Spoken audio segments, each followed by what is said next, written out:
is some brave and hardworking, I'm sure tired, as we all are, you too, and everything, but good people. And those that maybe aren't here, we don't need to look at them in a bad way. We really don't. Because all of us have opinions, and all of us have ideas, and all of us feel like our ideas are correct. And that's the beauty of this whole system. It worked. It was a rough road, but it worked.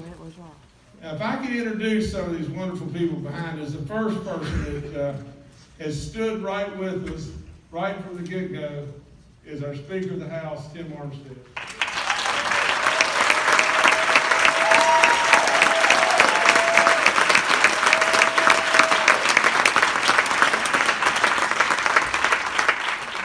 David Haney and Dale Lee with the WVEA.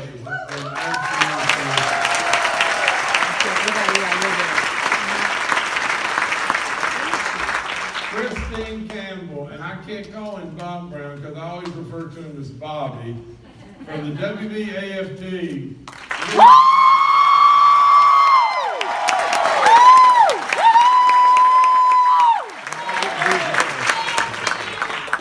Joe White from the school service personnel.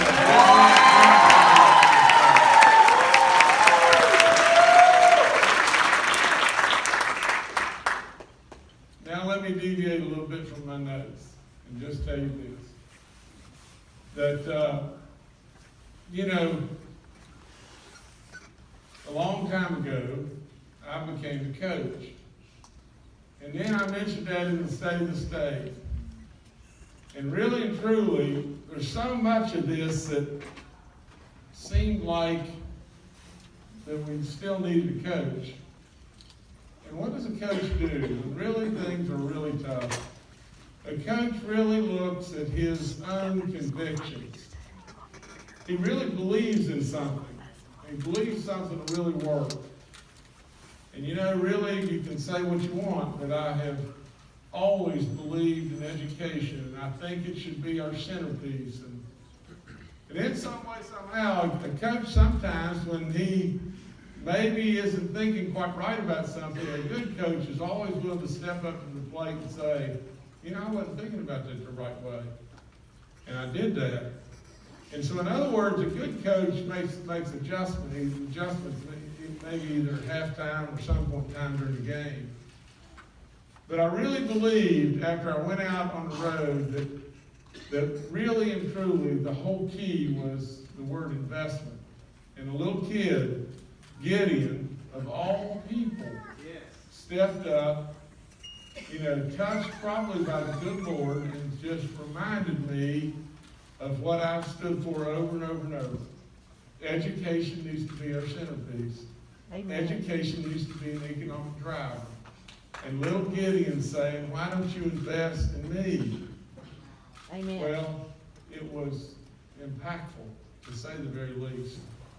So all that being said, I come back and I said, now the coach believes we ought to go to 5%.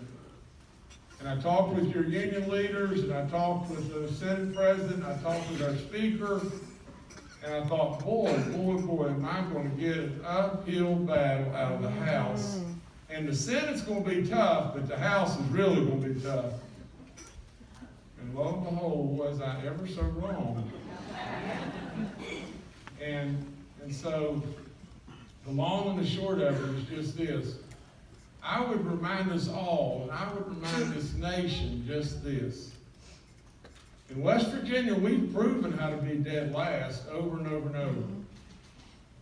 In our nation, we have slowly but surely regressed in education compared to other nations across this world.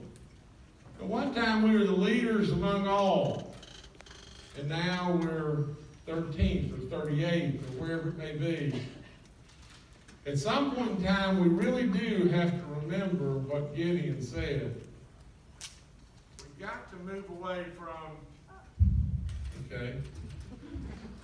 we really may have to move away from the idea that education is some necessary evil that's just got to be funded. And move towards really and truly what we really should be doing is looking at our children, at our teachers, at the education process as an investment that we're going to try to make great. And that's all there is to it. And that's what we have done in West Virginia, and the world has seen it. You know, there's a lot of aspects of maybe you doing things that weren't maybe the right things to be done, and maybe you've done that out of frustration, and maybe the world was looking at us saying, well, I don't know if I like West Virginia right now. But really and truly, at the end of the day, your process, our process, these people's process, our Senate and our House both, all of us have maybe done something to stake a claim on the fact that maybe, just maybe, our voices will be heard that really today we are making an investment. We are making an investment to make education and to put education where, in my opinion, over and over it ought to be, and that is first. That's where it ought to be. So I thank you. Even though there was times you beat on me pretty bad, I thank you. Amen. And I mean that. Now, let me tell you, we've got more business to tend to. A lot more business to tend to. And that would be, I want to read a letter that I am directing to our state superintendent. I will be requesting the state superintendent of schools today to work with county superintendents to create flexibility with respect to satisfying the calendar day requirements. Yes. Our children have suffered enough. Yes. Thank you.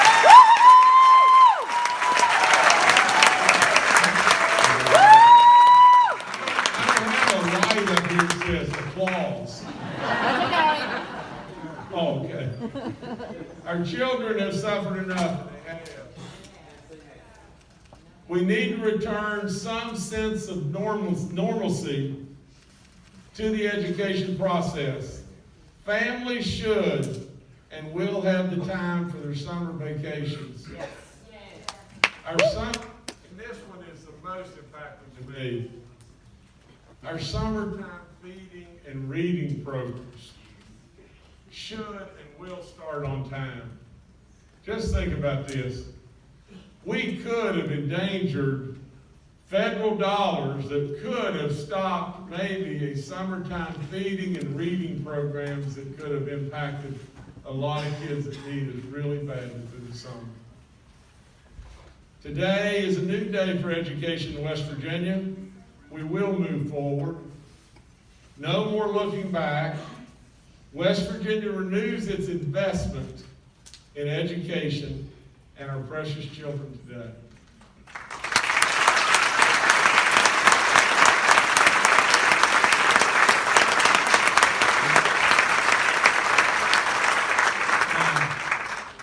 You know, we have created the PEIA task force. And you know, I have done my appointments and we're waiting on some others to get names to us and get it all put together. And it's just like anything else, whether you budget at your house or whatever you do. At times it takes a little longer. And now we're looking at all the appointments will be in place by Thursday.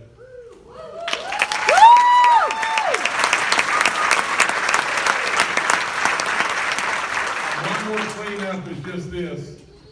The promised scholarship application deadline date was March 1st. And our students were really not able to receive the assistance that they needed from school counselors because we weren't there. So I have instructed the Higher Ed Policy Commission to extend that deadline to March 3rd.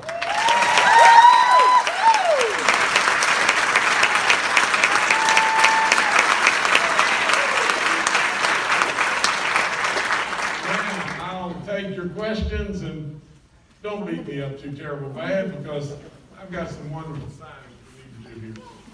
Yes, sir. Bring Fine. your questions to the microphone, please. Fine. Governor Justice, a reporter from the World Socialist website, you tweeted this morning that you found additional budget cuts to pay for the raises, and the Senate Finance Chairman Blair said these would be deep cuts, $20 million in general service programs as well as Medicaid. So are you saying that this, what you're about to sign, not only does not address the full funding of the PEIA, but it could also be paid for through cuts to low-income and poor children in their Medicaid, children that teachers teach? There's not a chance on this planet that will be the case. Woo-hoo! Yeah!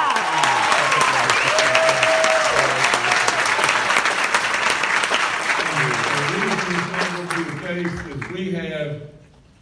we have cash ending balances in Medicaid that will absolutely backstop any cuts whatsoever to Medicaid. And we will not let our people that are on Medicaid suffer in any way. The other thing,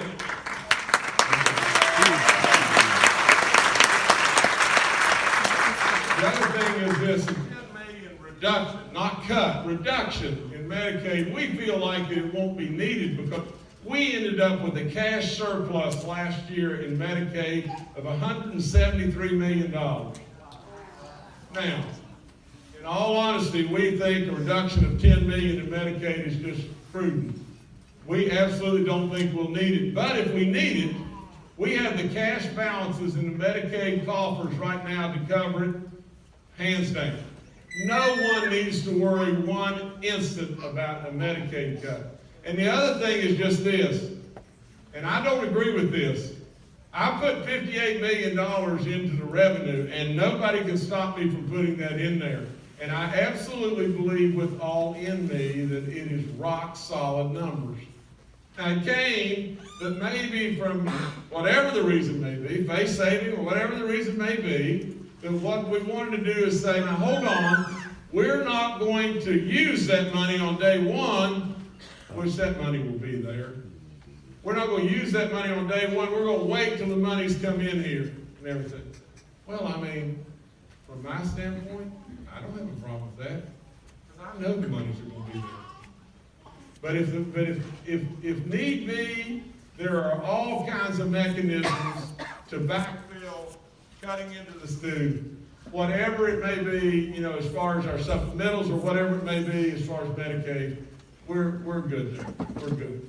We don't even need to think about that. Next question, please.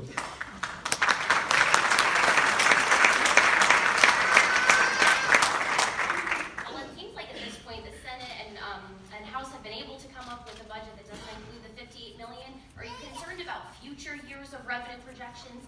Since some of the Senate still don't seem to trust the $58 million, how will you work with the Senate next year if we run into the same type of issue? Well, look, I don't have any idea how in the world to be anything but this truth. When we spiraled off into no man's land here,